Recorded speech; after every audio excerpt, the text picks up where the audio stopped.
podcast is part of the Sports Social Podcast Network.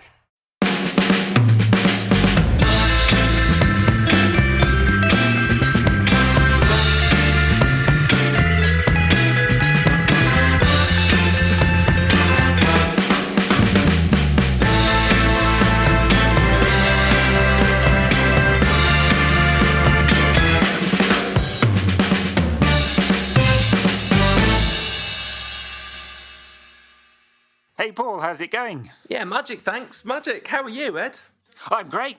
I've been enjoying, what day is it today? It's Wednesday. We're recording a little bit later than normal. I've been enjoying Donald Trump's performance in his first press conference for about 6 months or so. Did you enjoy that? Well, when you say enjoy, do you mean quake with terror down to the very fibre of your being at the danger that this man presents to all of us?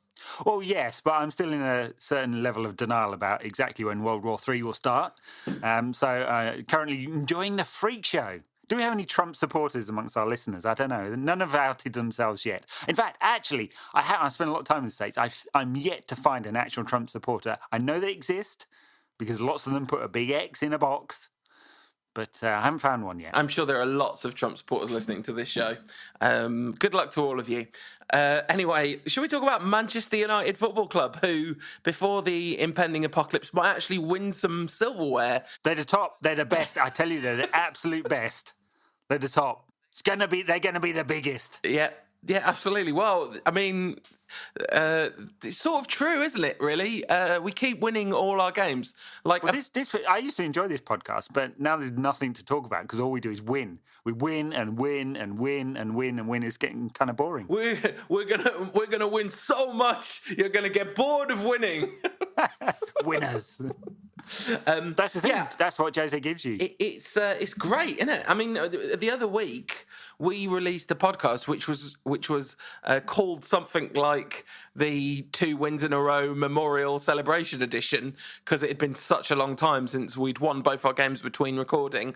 Now it just keeps happening every week. We win 2 games between recording a podcast, and it was 2 pretty big games. I mean, FA Cup third round, hasn't got warmed up the competition yet, but it's nice. Very nice to be in it, and massive to be like a huge step closer to the League Cup final. Yeah, I love the FA Cup. I said that last week, didn't I? So I think this was a big game, and Jose made quite a lot of changes from the weekend game, but we kind of expected that.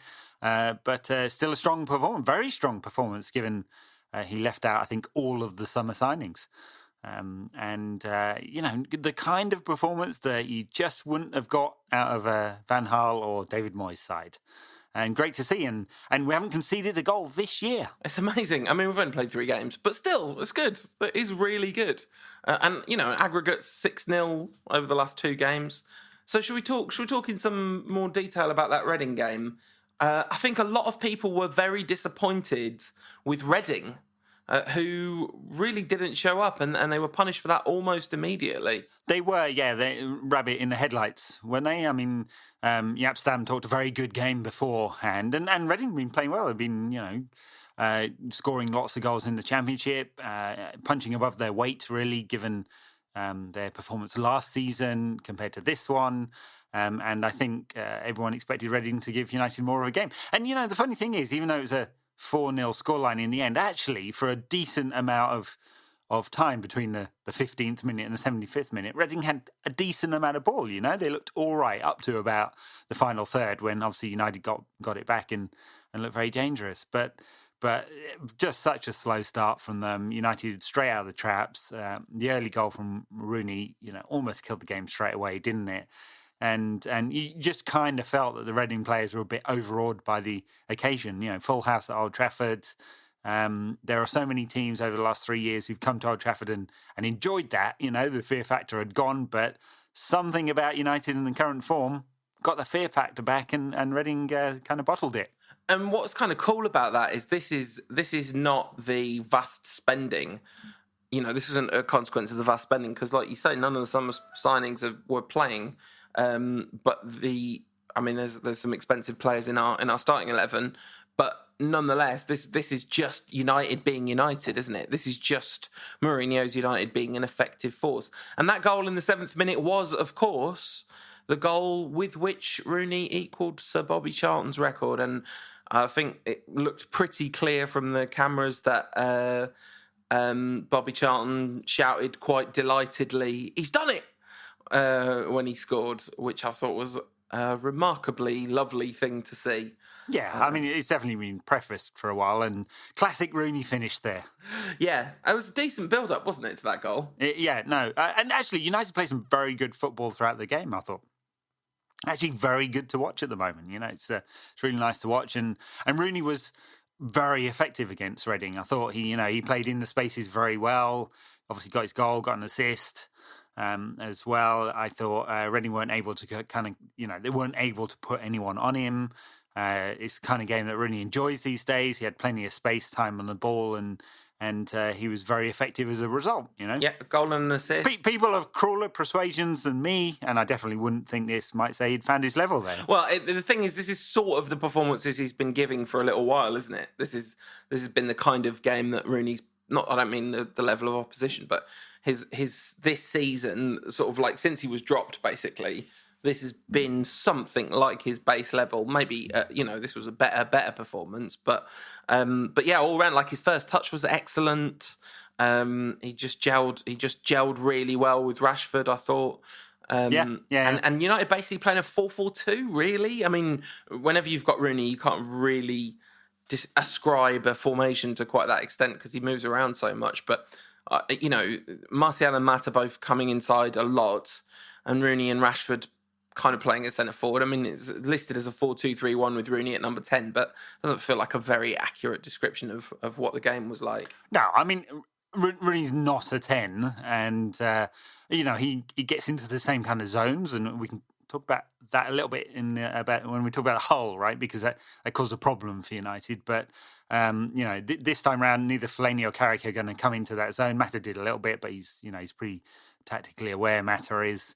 And so Rooney had a load of space, and he used it very, very effectively. And look, I pull Rooney's leg, obviously, and it wouldn't be the Rantcast podcast if I didn't have a go at him now and again, because the punters expect it, don't they? But seriously, 250 goals is a hell of a lot, And I know in the aftermath of that, people are saying, "Oh, could Marcus Rashford do it?" So many things in Rashford's career would have to go right for him to achieve it, and that's the kind of when you think about benchmarks, this is a huge one because no one's done this in 50 years, right? So it's a remarkable achievement from Rooney. It's a testament to not only his very high quality over the first, say, 2/3, 7 years of his United career, or 10 years of his overall career.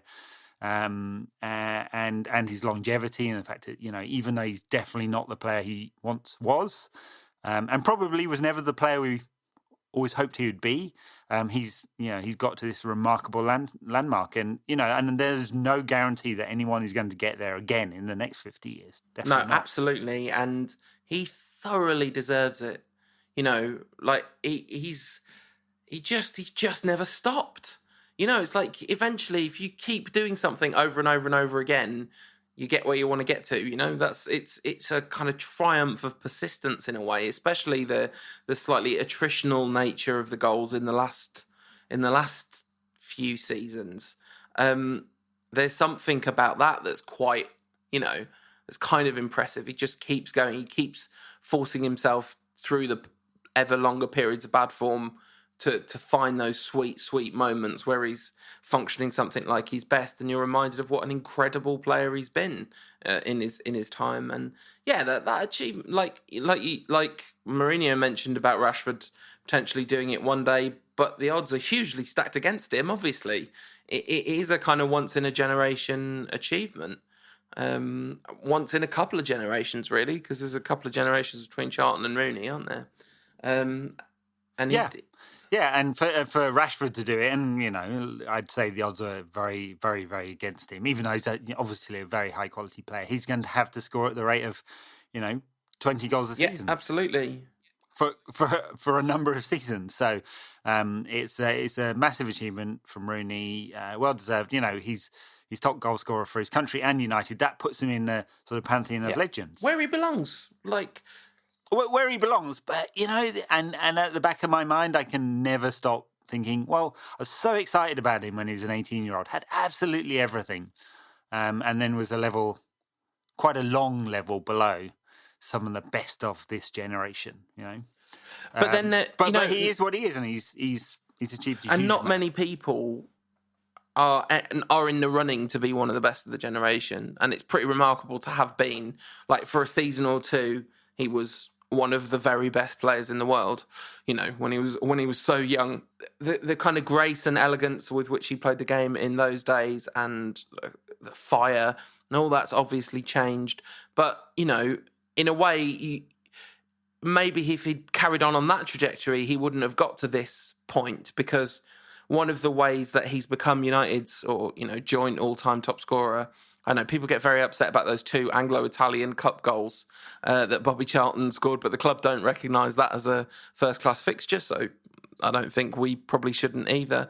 But yeah, so he's equalled Sir Bobby Charlton's record, and he might not have done if he'd never adapted and sacrificed, in a way, sort of sacrificed the chance to become one of the truly great players that, like, his whole United career up until the last few years, ironically, was the story of him kind of sublimating himself to other people's goal scoring, really.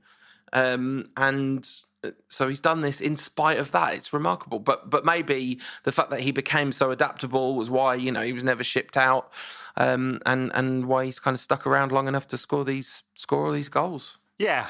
Rooney scored in any Community Shield games? Are you talking about whether those count towards the record? I was thinking that too. No, they shouldn't, really, should they? Shouldn't. So, back to the Reading game. Anthony Martial followed Rooney's goal with a quick-fire goal of his own. Another excellent performance from the brilliant young Frenchman, and what a goal it was. Yeah, are we coming back to sort of, Martial as we know and love him?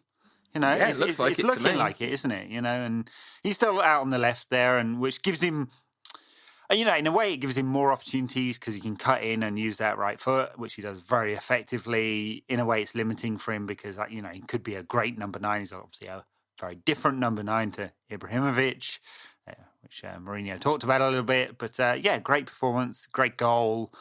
Very important for him to be scoring, isn't it, for his confidence and to, and great weapon for United to have. And obviously, alongside Martial, Rashford back in the goals. Rashford had a very different game, because in a way, you kind of thought for a long time it wouldn't happen for him. Because he wasted quite a few chances, didn't he? And although he's getting the chances, he's always on the shoulder of the defender. Rooney was picking him out. But I thought it was going to be one of those days when he hadn't scored, and I didn't realise it'd been so many games since Rashford had scored, 17. He hadn't scored since Hull, right? Yeah. That was the last one. Great day for Rooney, great day for Martial and Rashford for slightly different reasons. Yeah, I thought that Gareth McCleary really caught the eye. I mean, everyone was talking about him before the game, so it was not a surprise, but he does look like a proper player. Reading's number 12, Gareth McCleary, who's doing very well in the Championship at the moment, apparently. Who's 29, which surprised me because I don't think that's a name I've come across. But anyway, maybe I'm just forgetting. But yeah, Rashford, we can't not talk about goal number 4, which was, I was just about to tweet. I've always quite liked Al Habsi as a keeper. Oh, mate. Not a good moment in Al Habsi's life, that. No, but very funny. Wow. What a massive cock up. He's not going to like that. I mean, he didn't have a disastrous day until that moment. Yeah, it was just brutal. When it's that thing of you see it happen in slow motion and it looks so stupid, but it's kind of, in a way, it's almost surprising it doesn't happen more often because it's just so easy for the ball to clip a player's standing foot. And then Rashford giving it the Northampton treatment, the entirely unnecessary thumping it into the net from 0 yards. Beautiful. And he absolutely smashed it, didn't he? Just to make sure he got it. Yeah. One thing that I didn't realise was that Tyler Blackett was at at Reading. A pretty disastrous return to Old Trafford for young Tyler. Didn't have a good game. Obviously got a hammering, but also his performance wasn't great either. And actually looked a bit kind of nervous at times, didn't he? Unfortunate because his last performance from United, or one of his last, was that hammering at Leicester. So probably the game that did for him, really. I think he's not that good. I think the thing about Tyler Blackett is he's not that good. He's very composed on the ball, or was, for his 12 games he'd played for United or whatever it was. Yeah, except when he looked nervous, which was pretty often too. Fellaini played in midfield against Reading. Yeah, and slowed it down a lot. But that's just what he does. That's the price you pay for playing Fellaini in midfield. I don't know why anyone thinks he's going to do anything different. No, but it works all right when you play him up front. Apparently so. You sent me a WhatsApp saying someone explained this substitution to me. I tweeted just as you were sending me that. It seems really weird that you'd take Matter off at 1-0 up in a game where 1-0 isn't actually a very good result. But of course, Mourinho knows what he's doing. Your boy Jose Mourinho, never in doubt. The United star duo of Darmian and Fellaini combining to make it 2-0. Star duo. Yeah, I mean, every substitution is going right at the moment. It's not as if United actually took to a tactic of launching it to the back post, playing big long diagonals. So, I'm not sure I can follow a cause and effect there, but it definitely turned out right for United, didn't it? Well, the goal came from a big long diagonal to the far post, to be fair. No, exactly. But I'm not sure United were playing for that tactic after Fellaini came on. But, he got into that position. Great header. That's a really difficult header. And he's not actually that good in the air, thing is Fellaini. He doesn't move very well. But really, really got hold of that header and directed it into the right place. And a decent ball from Darmian for once, who's really not a very good defender and a really, really poor attacker. I mean, I don't agree. I don't agree that he's not a good defender, and I think he's just been his performances have been extremely mixed over his time at United. Like, he's put in some very good defensive performances. He was excellent going backwards and forwards against Hull. Actually, it was a really good game for Darmian. Yeah, not too many of them are there. I'd be really surprised if he's got a third season at the club. Mourinho, look at the history of Mourinho's side, attacking fullbacks, effective attacking fullbacks. I don't disagree with that, but I really strongly disagree with the assertion that he's not a good defender. I don't think the evidence stacks up. Well, about 50% of his games show he's not a very good defender. We're on the Daily Blind style argument here that you see the positive in his performances, but I'm not sure that 50% of shite equals slightly better than shite, to be honest. I think his career before he came to United as well shows him to be a good defender. Let's talk about the other moments. So we talked Rooney's goal, nice shanking off the shin or thigh. Martial, lovely jink, beautifully controlled finish. Rashford, now that is the kind of goal I really want to see Rashford scoring, where he takes it in one, gets one-on-one and beats the keeper. And he's beaten the whole defence with his pace there. Exactly the kind of goal you want to see, and then obviously the laughable fourth. But all in all, that's exactly the kind of goal I want to see from Marcus Rashford. It's the other goal. It's the goalkeeper kicking it off his standing foot and Rashford smashing it in from 0 yards. Fair enough, yeah. But, all joking aside, of course, Ibrahimovic, that goal probably wouldn't have happened because he wouldn't have necessarily had the speed to close down the keeper quickly and put all that pressure on him. And, talked about him doing good pressing, but it's a different beast, Rashford's pressing, isn't it? It's a much, much quicker affair. Yeah, clearly, yeah. And actually United's ability to press caused Reading quite a few problems. It's not the Gengen press, and it's not even sort of a Barcelona style press, but it's effective. Yeah, and it's relentless as well. It's not the Gengen press, except sometimes when it turns into it. And we've scored quite a lot of goals this season from winning the ball really high up the pitch from a 3/4 press. Carrick played in that game, maybe slightly surprising, I thought, given his general importance. But I suppose we're running really thin on alternatives. Although, of course, an alternative did come on in the form of Basti Schweinsteiger. Came on to another huge ovation from Old Trafford. And Marcus Rocco off injured, and Old Trafford panicked by Marcus Rocco's absence. A very, very strange phenomena that we never really thought would happen. These are strange times indeed, aren't they? Yeah. But do you think Schweinsteiger will stay through January? And what is the point? I mean, other than he doesn't want to go because there's some kind of dispute over his, paying out his contract, which I'm guessing is actually what's going on here.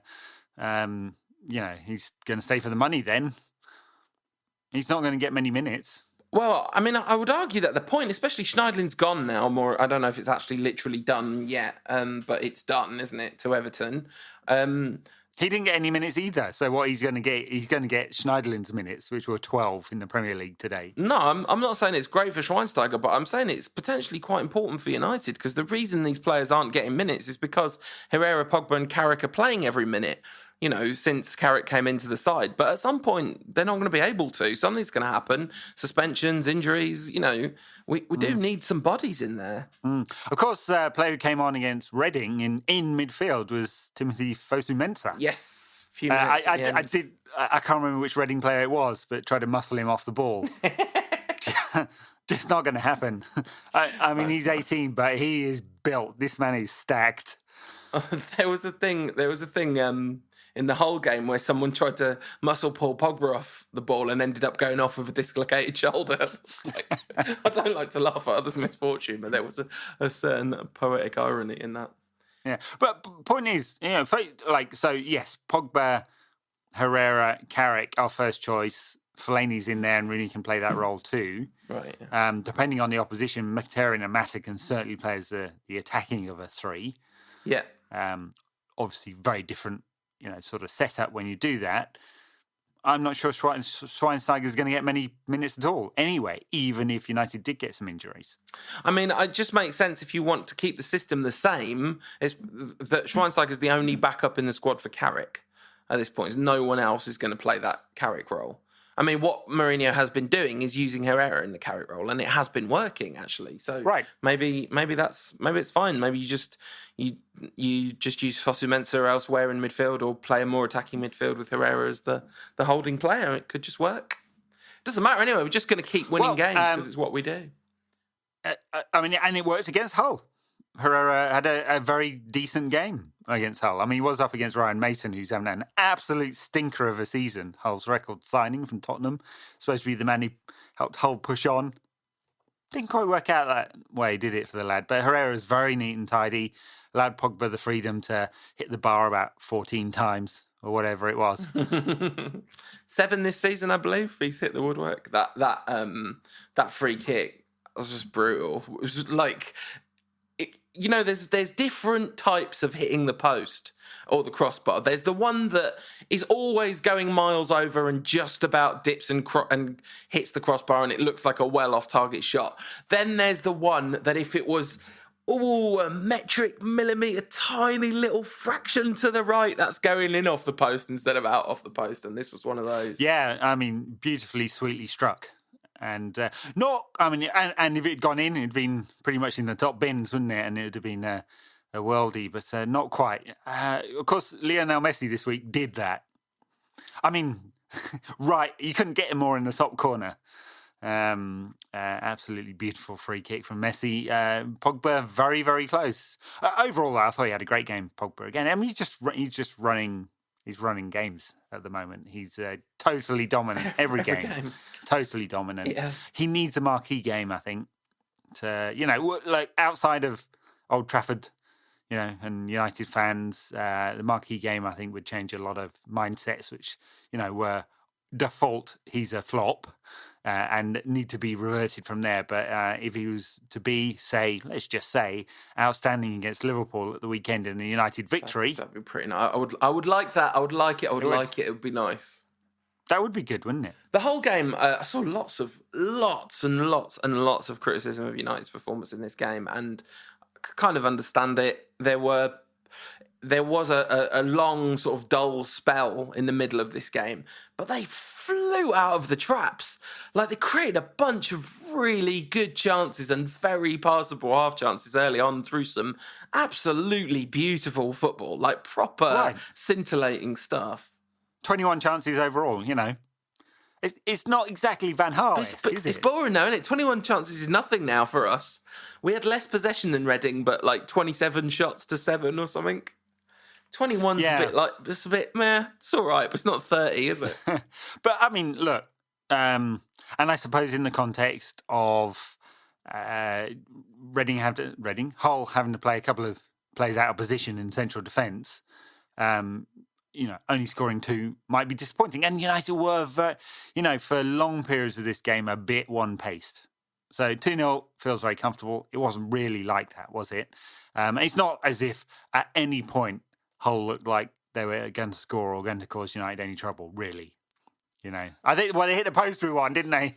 I mean, not literally. Yeah, there was that moment where it looked like they were going to, but yeah, that would have been insanely against the run of play.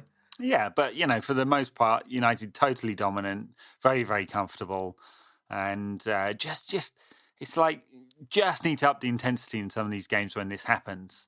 And it's Pogba that needs to kind of drive it, and he does for the most part. And I think, look, Mkhitaryan didn't have the best of the best games. It wasn't great assist though. Great assist, yeah. It wasn't bad by any means. Rooney was very anonymous in this game. We talked about him finding his level against Reading. Maybe this was a step up. Bit tough for him. The problem is, if you apply this logic to Rooney, you also have to apply it to Rashford, and I'm just not prepared to do that at this point. Yeah, he didn't have a good game. I mean, he found it very difficult to get into the game. And, I mean, United weren't finding the same spaces for partly tactical, but and Hull dropped very deep and partly just weren't as sharp, So weren't finding the same spaces either in between the midfield and the attack, Rooney, or behind the back four, Rashford. And so he just wasn't able to get into the game. I mean, this is like a perfect example of why Van Gaal was so frustrating and horrible. Because, I mean, honestly, the extent to which this game would have been 0-0 under Van Gaal just can't be overstated, really. Because every time a team came to Old Trafford and sat behind the ball, almost bar none, that's what happened. I mean, 1-0 maybe if we were lucky. But now, you used to wonder, why doesn't Van Gaal see you've got to mix it up in these situations? And Mourinho very clearly does see that you've got to mix it up, because the types of chances created, there were a lot of crosses coming in this game in a way there haven't been. The fullbacks was one of the few places that there was space. And actually, even though I wouldn't have said this when the substitution was made, in retrospect, a lot of sense bringing Fellaini on to get on the end of some of those crosses, which is how that goal came. I mean, another really important goal for Man United for Juan Mata, who has reached the total number of goals he scored for Chelsea, I believe, now for United in 6 games fewer than it took him at Chelsea. And he's an integral, vital, important part of the Man United squad now, isn't he? He certainly is.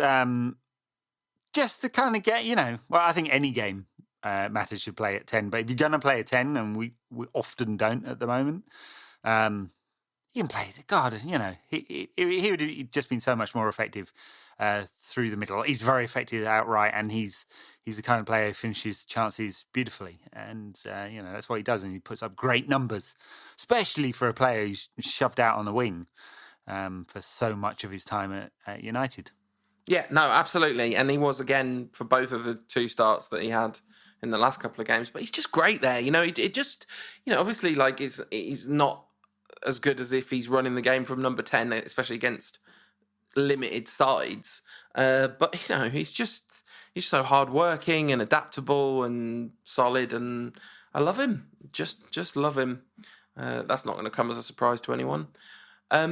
Smalling and Jones were fine, pretty untroubled. Valencia had a good game, another good game. And like you say, Mkhitaryan was kind of okay. Standout moment being that pass to Mata, and I think that just about does it for Hull. We recorded the podcast, and then literally as the files were being uploaded to Tom, Mike Phelan had been sacked. So we didn't get the chance. Old Trafford didn't get the chance to celebrate his return. And maybe that disappointment was why the atmosphere was so incredibly flat. For the first time, Mourinho asking for more from the stands. He's been full of praise for United supporters, and he said, I think against Liverpool we need more from the players, more from me, and more from the stadium. Yeah, he's going to get it against Liverpool, of course. But I mean, it's not as if this is a new theme at any point in the last 15 years. Oh, yeah. So I thought it was good. I thought it was good that he said something, and I thought it was also really smart that he said it before Liverpool because he knows it's going to work. Like it's going to come anyway. Yeah, and he said it in the context: "They need more from me. I need more from the players." Right. So it's not as if he singled out the United fans, and he will get a good response, and it'll be a very good atmosphere at the weekend. He also talked about Marco Silva, the new Hull coach. Wished him the best. Obviously, he's Portuguese. He said, unfortunately, he's going to have a bad start. We've got to beat them 3 times. I'm pretty. We were talking about this in the Rantcast WhatsApp with Tom as well.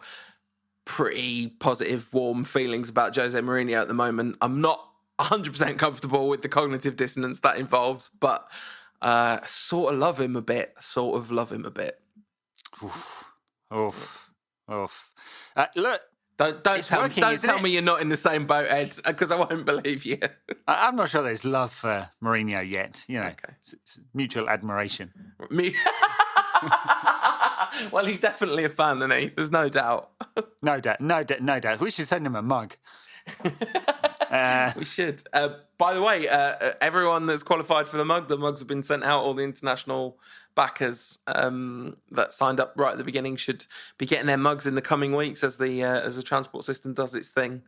People seem happy with them, so that's super nice. Yeah, unless Trump presses that big red button on January 21st, and none of us are here. Have you got yours yet, Ed? My bunker fixed. Your mug, your Rantcast mug. Mug arrived today. Yes. Nice. Good. Finally. Okay. Right. We have got so many questions from listeners. Shall I start going through them? Get through as many as we can. Go on. I'm not doing at G_Funk81's question, but Ed, it wouldn't take too much of a leap for you to guess what it was about, given the news agenda today. At P. Padman says, what's the stat for the number of times we've hit the post? I know Pogba leads that. I don't know how many times we've hit the post all season, but I know that he's hit the post 7 times. Adam Joseph had, I think it's 14 overall. I think United lead the league for post hitting. Nice. What punctuation replaces the pre-Christmas question marks after Martial and Rashford? Asks at KMM1486. I'm going to say a fire emoji. I know it's not strictly punctuation, but... It's definitely not punctuation. God, what are you, a millennial or something? Unacceptable. It's an exclamation mark.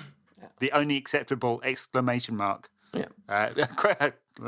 Punctuation in this situation. At David Bullock says, has there ever been another team in history that won 6 league games in a row and not moved a place in the table other than people in first place?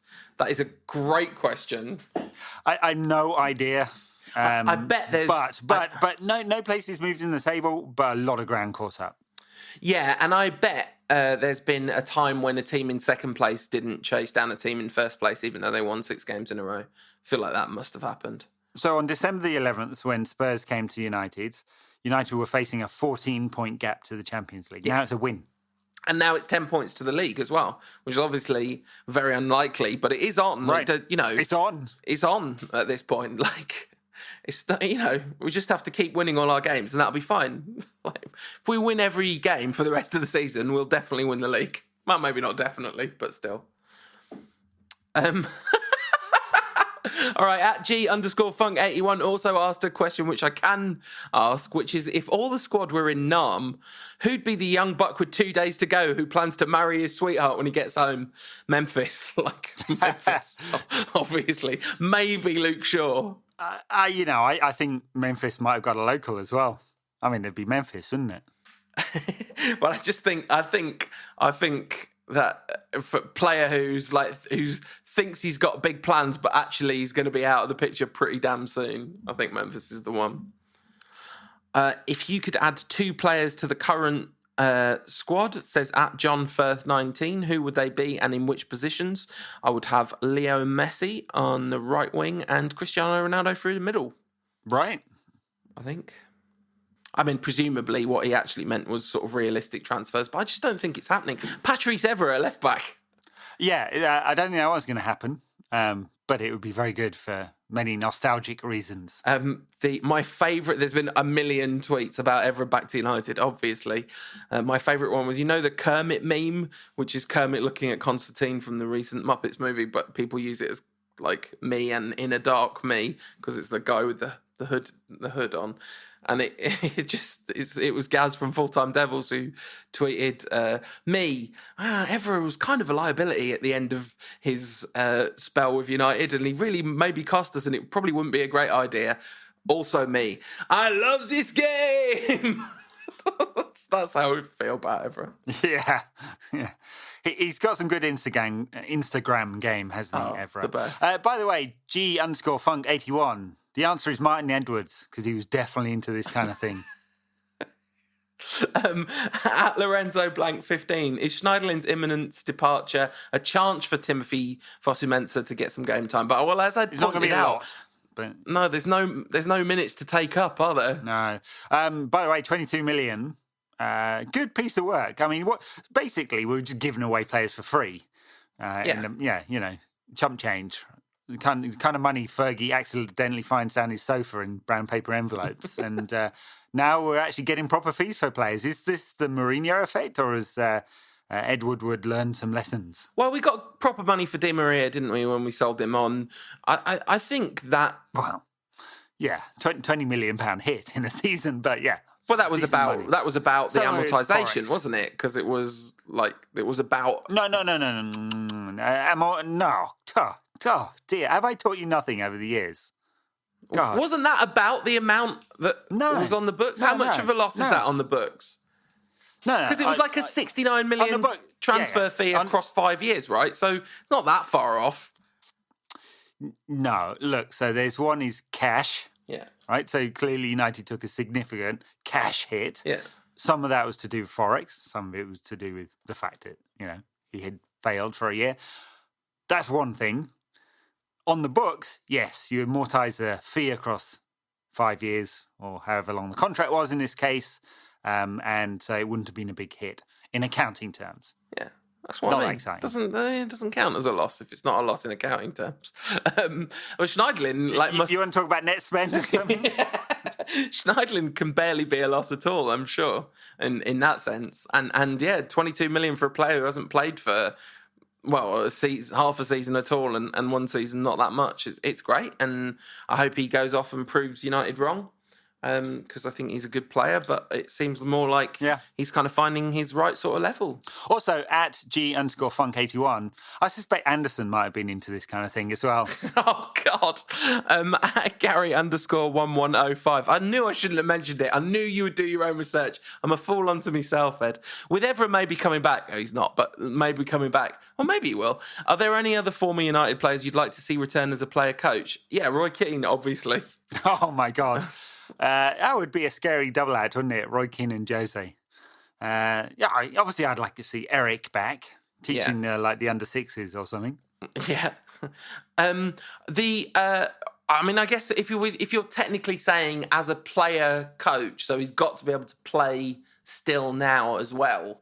Player coach. It's difficult. Angel Di Maria as kind of motivational speaker, attitude coach and player. Yeah, definitely. If Marouane Fellaini scored a hat-trick on Sunday and you had to get his name tattooed on your body, brackets, you do, where would it be? Asks at Andy United. It's got to be like ankle or something no one's going to see. Yeah, but you might see that in the gym or something, like the inside of my butt crack or something.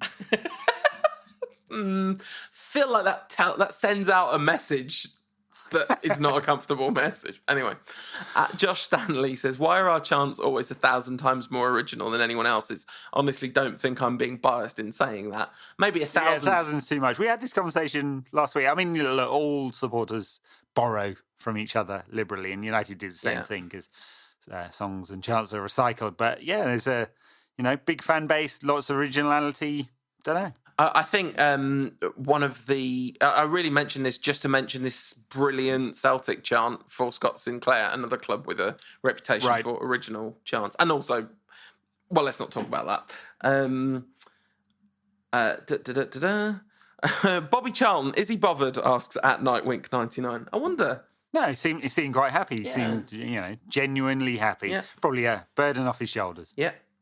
I do not know the answer to this question. At imo_h65 says, who's the bigger talent, Rashford or Martial? I don't know. Different kinds of players. Does it matter? I think it definitely doesn't matter. Talking to matter, at G_Funk81, I reckon old Wan might be Come on! Yeah, it's the quiet ones, the deviant ones. At JLG_031 gets very rare exemption from not using the hashtag Rantcast, because I happened to see his question while I was looking anyway. Do you think the World Health Organization has been contacted about whichever super virus managed to make Zlatan feel ill? We should be worried. Or you jinxed him. Zlatan Ibrahimovic. Yeah, I'm sorry about that, everyone. Hopefully it's not serious and he'll be back for Liverpool. Mourinho said he thought he should be back for Liverpool. So. Is getting around 40 million for Depay and Schneiderlin a good deal for the club? Asks at Polestar97. Yeah. Yeah, I think so. Look, you write off, both in accounting terms and just in, football terms, you write off that pair because they're not contributing anything. Sunk cost. Fallacy of sunk cost. This is to worry about any losses. Just take the money and reinvest it elsewhere. Apparently not in Victor Lindelof. This is the most on-off transfer since the last on-off transfer United got involved in. It's Victor Linda on-off, more like. Da-dum. At You're on a roll Carol today. Oh no, I can't help myself. I mean, literally, it's a problem. At Carol says 89 million was a massive amount for Pogba and probably over his value, considering current form. What would be fair price? 300 million? I don't think 89 million was over his value in the current transfer market. I think it's about right. No, there's no diminishing returns here. You pay the big premium for the top quality players, and they make a difference. Yeah. Wayne Rooney, legend? ? Says at what Dever? Yeah, obviously, that's not a debate, is it? What's the framing for the legend status? I mean, in terms of performances for much of his United career and numbers, absolutely. He's the top scorer in the club's history. How can that not be a legend? Some of his, off the field shenanigans, not so much. Yeah, but you wonder, don't you, about George Best is a Man United legend. Yeah, he had his troubles off the pitch, it's fair to say. I'm sure history will treat Rooney very well. Yeah. And, George Best walked out on United several times whilst literally drunk a few times, So, and he's a United legend, and as well he should be, I asked Ed this a while back, asks at Joey M_UX, but does Juan Mata ever wet shave, or does he just set his clippers to Don Johnson? I suffer from underdeveloped facial hair, so I wouldn't be able to answer this. Ed, you've got a Mata-esque, not propensity. Beard, but yeah, exactly. Do you think there's no wet shave in Mata's life? No, I think you might just go for the clippers. Yeah, I would do that, except I have to work in an actual office where sometimes I have to be, neat. I hate it. I hate shaving. Because it ruins my lovely delicate skin. It gives me really sore skin. It's very unpleasant. I'm just going to say that anyone that regularly listens to a wide variety of football podcasts is 100% assuming that this is a lead into a new marketing campaign. But there's no ads here. This is not a thing where we're now going to say, what you need to do is try these amazing German engineered blades. Yeah, I have your standard Gillette. Mm-hmm. Which, every year they add one blade or 2 millimeters or some, whiz bang thing. So you can get yourself off and have a shave with the latest Gillette. And I also have a Harry's, which is, for those of you who are interested in vertically integrated production methodologies and direct-to-consumer business models, is one of those. And everyone listening to this knows what Harry's is because they've heard it on another podcast. Yeah, true. But that's not what we're doing, I promise. What did you make of the FIFA Team of the Year? A question from at Vikash Patel 94 and also from @born_and_red. It's voted for by the coaches, players, and Duncan Castles. And Duncan Castles. Is journalists voting this one as well, or not? I can't remember actually. I don't know if that's the Ballon d'Or or the FIFA. But so this is the FIFA Best Awards, and I think this is just coaches and national team captains. So is this the one that the Alexis Sanchez is the Chilean coach just voted for Sanchez? Yes. Because journalists vote in that too, definitely. Because Castles was talking about his vote. No Messi in Castles' vote, obviously, because Yeah, and look, most of these people won't have seen like all of world football, so it's done a lot on reputation.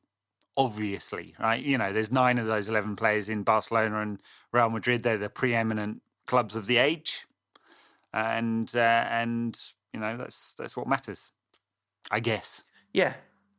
A bit silly, and probably not the best team in the world. But Pepe, no. Pretty good team. Ramos was one of them. Ramos, I don't think he's one of the best 2 centre-backs in the world. And Marcelo is definitely not the best left-back in the world. Definitely not. Miles from it. I'm pretty sure Dani Alves is still the right-back in that team. He is, yeah. Because he once played for Barcelona. And last question, @Ben Gloria says, what time after midnight is it safe to start feeding gremlins again? It's a really good question. Is it sun up? I'm going to assume sun up. Yeah, I think so. I feel like these things have a kind of elemental quality to them. A question from me. What do you think of the new FIFA World Cup? 48 teams. I mean, it's not... Like everyone's pointed out, like you pointed out to me, well, not pointed out, but said, because obviously I knew this already, things that are a cash grab, it's not generally good motivation. But I think the assumption that it's going to ruin the World Cup is a bit odd, given that I think it was a 16-team World Cup in 1966, and I think that in terms of the quality of teams, the 48th best team in the world now is probably about what the 16th team in the world was then, in distance from the top team. There are more countries in FIFA now than there have ever been before. So I think, it's a shame in a way, but also, the other thing is they are genuinely going to be assigning these places to, the continents that have been underrepresented in the past. So it's not going to be loads more European teams, for example. So, I'm not sure I think it's the end of the world. What's the best representation, though? Is it about quality or is it about population? Because if it's about population, about 30 of the teams need to be from Africa and Asia. No, I mean, it should be about quality to a degree, but,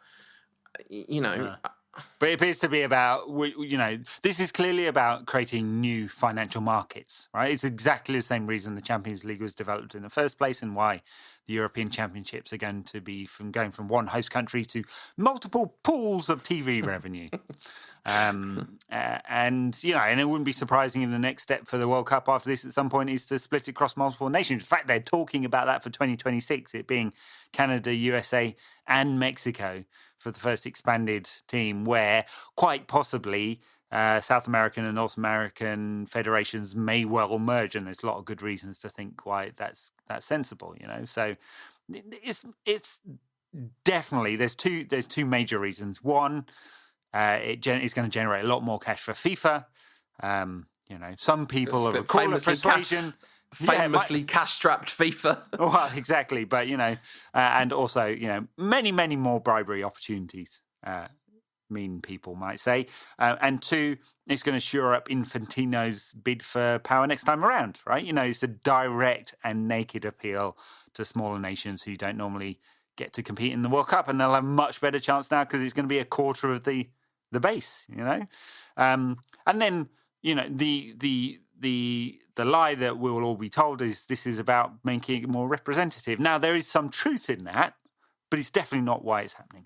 And I also agree with you. It doesn't mean it's going to be a bad World Cup. The worst part of this for me is the structure, where we're going to get a lot of games where the potential for corruption is very high. Yeah. A lot of third games where it could be a draw plays out and it's good for everyone. The other thing is, at some point, the way FIFA has behaved, particularly, just Russia and Qatar, at some point, I feel a sort of moral thing. It's not like I've taken this stance and got there in my head already, but I feel like it might be coming to just totally disengage from the World Cup as a concept and disengage from the enjoyment that it would provide, because that enjoyment's coming at far too great a cost.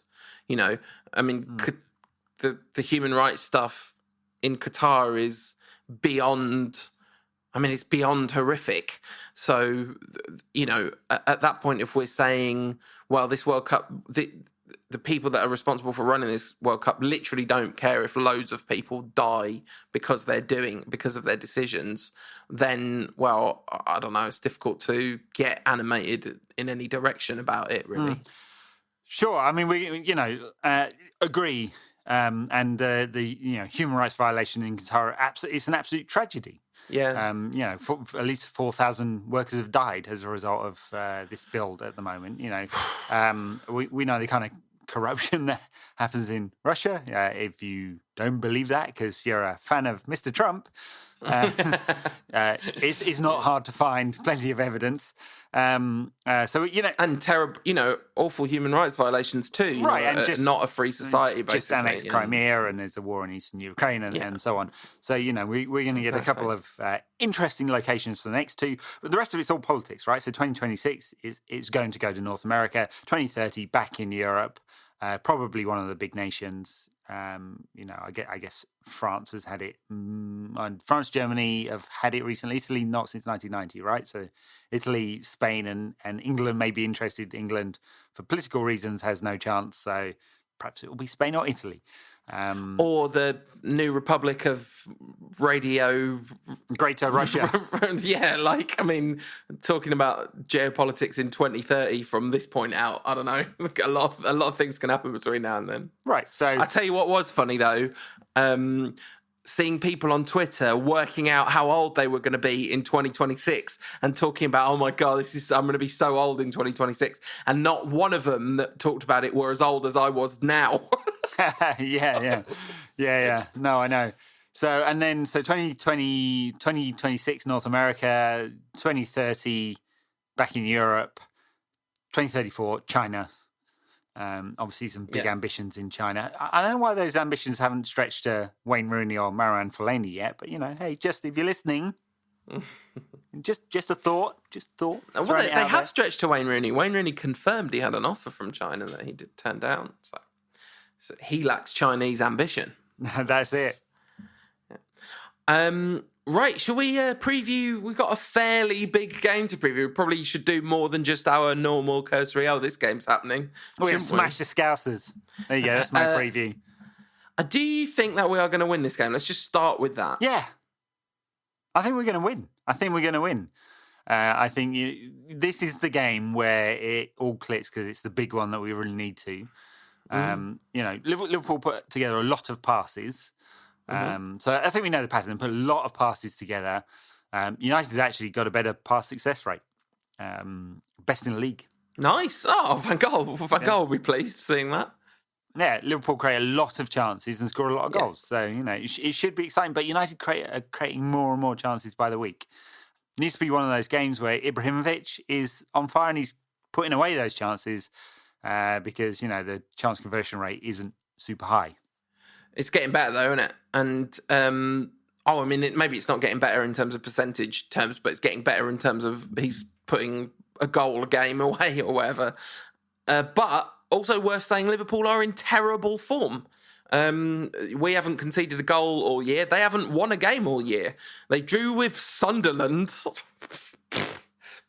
I mean, some mitigation there in that they'd just beaten City a couple of days earlier. But then they drew at home with Plymouth, the youngest side Liverpool have ever put out, so mitigation there too. But they've lost tonight to Southampton in the first leg of their semi-final. And I guess there's some mitigation in that. That isn't really a lost game because it's half-time in that game or whatever. But, they're in a bad little run. And didn't create that many chances in that game. So, yeah, and maybe that's the good factor. Of course, I guess this is the game where their players are super up for it because they always tend to be. Yeah. But sure. Some of the balance has gone out the Liverpool side. Sturridge played tonight, and I actually think they're a much better team when Sturridge isn't as good a player as Sturridge is, and he's a very good player. I think they're a better Klopp team when he's not in the team. Well, that's what Klopp thinks too, isn't it? Very clearly. For the most part, yeah. We'll see, what... I guess Coutinho will come back into the team for the weekend, fit again now. Maybe they'll move Firmino through the centre. Mane's at the Africa Cup of Nations, isn't he? Which is probably one of the reasons why they're struggling. Right. They're trying to find a balance now. Lallana's obviously been in pretty good form this season. Wijnaldum was a very good purchase for them. It's looked pretty neat at the back generally, apart from the goalkeeper. And they've got a couple of duffers there. Yeah. And United's form, United were pretty mercurial for 20 minutes at the beginning of the game against Hull. They had patches of really good form against Reading, but that wasn't... there'll be a lot of different personnel in this game. I imagine the team will be De Gea, Valencia. If Rocco's back, then Rocco and Jones, otherwise Smalling and Jones. I wonder whether it won't be Darmian again at left back. That's so surprising how confusing our left back position is. The normal midfield three, Ibrahimovic and Mkhitaryan, I would say, are pretty much guaranteed picks. But that third spot, I'd kind of like it to be Martial, but I sort of think it'll be Mata. I don't think it'll be Lingard, in spite of the defensive stuff. I think there's enough defensive work with that team anyway. I think that might be what it is. Yeah, it might be Lingard. We'll see. Do you think it will? What percentage chance would you estimate Lingard? I would place a pretty high chance that Coutinho will come into the side, on the left side of that attack, and Lallana will play on the right and Firmino down the middle. So if Coutinho's there, he's a very good mover. There's a good argument to say from a kind of tactical point of view, Lingard comes in. Obviously, from a creative point of view, it should be Mata. And if our tactics are, and I don't think there will be, if it's about just sitting back a little bit, taking up some pressure, then it should be Martial, because you need some of that pace in the team. Martial and Mkhitaryan are perfectly set up for playing on the break. Yeah, and that'll be interesting. I wonder if I think it won't be like Anfield levels of defensiveness, but I think it might be Spurs at home levels where we have 45% possession or whatever. I wouldn't be surprised if that's what goes down. And I feel very reticent to predict the outcome of this, because right now I feel super confident, and that's an uncomfortable feeling after these last few years. But let's press you. Predict the outcome. I think we're going to win. Let's say 2-1. All right. So I'm going to predict thermonuclear warfare at some point in the next 8 years. And on the pitch, I think United are going to win 1-0. Mourinho all the way. United win, humanity loses. That's our current prediction. Yeah, we'll have to do a backers bonus content on the great nostalgic 80s films, of which War Games would be one of them. What a movie. That's a great movie. Great movie. If you're to the many millennials who are listening to this, go back and watch it. I have no idea if it stands up. But anyway, you mentioned backers.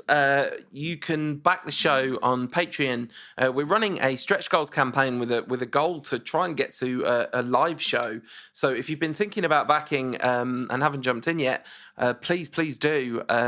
There's t-shirts and mugs and stuff as rewards, and also some very cool art prints. Mostly the main thing that's on offer is more Rantcast content. So every week we record a little bonus segment, which is, we say it's 10 minutes, it's normally 20. And once a month we do an extended Q&A podcast for backers. So the show ends up being, they get an extra sort of 45 minutes of content that week. And people seem happy with that. We're going to be arranging a meetup in the near future. So please do get involved. That's how we keep the lights on at Rantcast Towers, patreon.com/Rantcast. That's why there are no shaving adverts on the show. Yeah. Do you think Rantcast Towers is better than Trump Towers? It's definitely, it's much less ostentatious, but hopefully less evil. Got any golden showers? And by that I mean gold-clad, coloured showers, nothing else. No, I know what you mean, Ed. Don't worry.